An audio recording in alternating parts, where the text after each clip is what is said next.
Well, I'm not sure if the audio will pick it up here, just recording this on my phone, but you can tell that the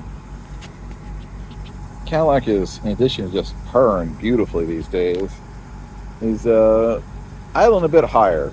Um, just headed into the shop here, which I'll talk to you about in a second, but one of the things I asked him to do was crank up the idle. Um, it was just idling very low. The car doesn't have a tack, but I'm guessing there's probably like, two, 300 RPMs that was at idle, which to me always felt like it was in danger of stalling out. And I've always liked a high idle on my cars, at least my carbureted ones.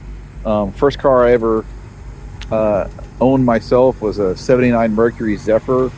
And we had this stalling issue with it that we could just never figure out other than by just cranking the idle up real, real high.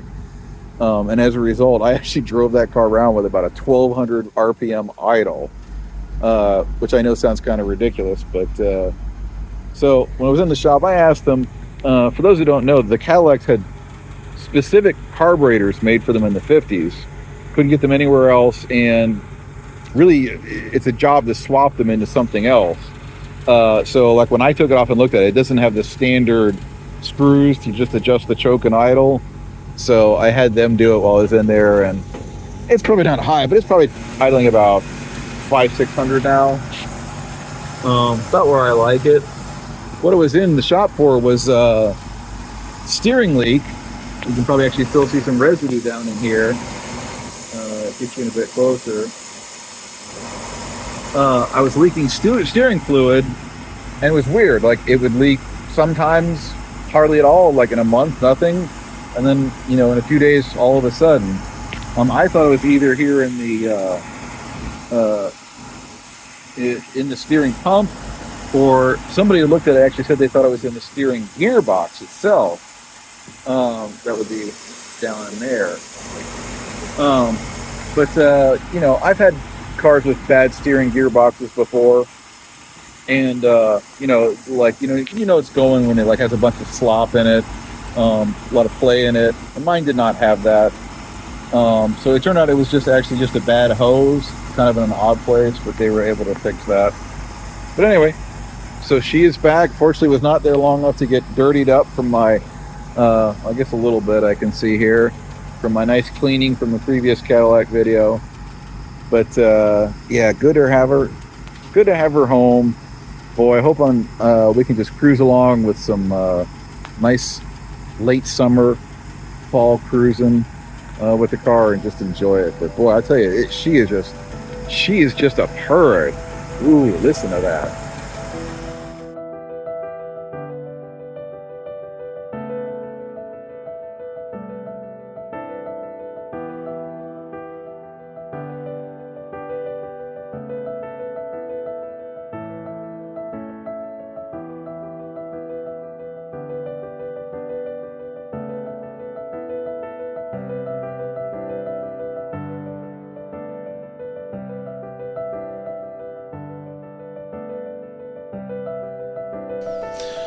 So the next part of the video here that I wanted to talk about is maybe the less fun and happy side. Had a nice little triumph there with the Cadillac, getting it back, getting that steering fix. It wasn't so serious, getting the idle up, just running so great. It's clean for the first time in a couple months, but weirdly, these happy occasions have been also visited with a sense of malaise, whatever you want to call it. I've been thinking a lot about the journey that I've been on with this Cadillac for the last, coming up on 9 years, if you can believe it. Just astonishing. But I've reached the point here where I think, I've mechanically got the car dialed in. There aren't any glaring issues going on right now. Just stuff like, the radio doesn't work, the horn doesn't work. Really pretty ticky-tack stuff that I think I've mentioned I probably won't even bother fixing. But at the same time, I've come to start thinking about what I'm going to do with the Cadillac, which, when I bought it, of course, my intention was I'm going to keep this car forever. I'm going to get it fixed up and looking great. I remember my very first video, if you'll go back and look at it, hilariously now, I say, gosh, I think it might take a year or so, but I'll get this car painted and patched up. And here it is almost 9 years later, and I'm seemingly no closer to doing the exterior work. But the truth is, I have been thinking about the future of me and this car, and if I want to continue together on this journey. You know, I've got the Mustang, which that's my true, first love car. I don't think I'll ever get rid of that. The truck videos, if you've been watching that series, I've been having a lot of fun with that, even though it's had its own series of setbacks and disappointments recently. But even though I've had that with that truck for I've had that truck for 2 years now. Some of you may have heard me reference in other videos. Of that 9 years that I've had the car, and this is not an exaggeration, of that 9 years, probably 5.5 to 6, the car has been in shops, just going from one shop to another, staying in shops for weeks, months at a time, including in the horrendous time of having the transmission rebuilt, where it was gone for 1.25 years. And boy, I'll tell you what, the truth is that just saps your will. It saps your enjoyment of a classic car, is when it's just frustration after frustration after frustration, and the payoff just isn't something to be there. Even, here as I'm driving this car, just out for a cruise, gonna go to the gym, sort of things that I usually drive it for, just for, little round town kind of chores. I don't have a sense of happiness. The truth is, I have a sense of anxiety. I'm worried what's going to break next. I think the longest period I had the car without, it breaking down or having some issue was maybe like 5 or 6 months at a time. And that was probably through the winter when it was not even being driven very much. So, yeah, just... So looking at also just kind of some dollars and cents, SENSE, thoughts about this car. So here I have reached this point, seemingly on the cusp of, the last big hurdle, which is paint and body, which is, a huge expense monetarily and time. We're probably looking at a year. We're probably looking at, in the kind of restoration I'm going to do, not a, show car type frame off restoration, but still, low 5 figures for that. And the truth is, what I started thinking about was, if I weren't to keep this car, what does it make sense to go through the restoration? Because knowing how the market works, what I would spend on this car to get it looking really, really nice, painted, everything else, I would not recover that if I were to sell it. So let's say the car is worth, just to throw out some BS numbers. Well, maybe let's not use BS numbers, because, I don't know, one of the things in a lot of these old car videos that you see is people really sort of dance around the dollar figures involved. And I've tried to be more honest and throw some things out here and there, but yeah, let's just be honest and throw out some numbers. So I bought this car for $14,000. I've probably put about that much into it in repairs and stuff over the years. Gosh, maybe a little more if I were totally to add it up. And talking to a guy who deals with the old Cadillacs, he says it's probably worth about, in its current state, probably about $25,000-$30,000. So to do the kind of restoration I would do, probably looking at about $20,000 for paint and body, and probably looking at about another $5,000 or $6,000 for chrome work. So about, let's say, $25,000. So you're getting up to about $53,000 invested in the car. It would not be worth $53,000 to sell at that point. You might get close. I don't know. You might get 40, 45 because it's a Series 62 and not a DeVille. Not quite as sought after because it's a sedan and not a coupe. Not quite as sought after. But the point being is, if I were to drop 25 grand into getting it finally painted and paint and body work done, I might recoup half of that.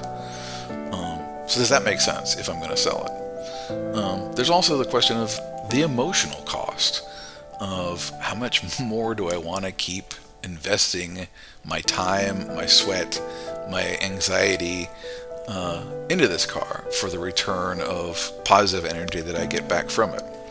Again, that's seemed like a really huge deficit lately. The juice has not been worth the squeeze, as they like to say.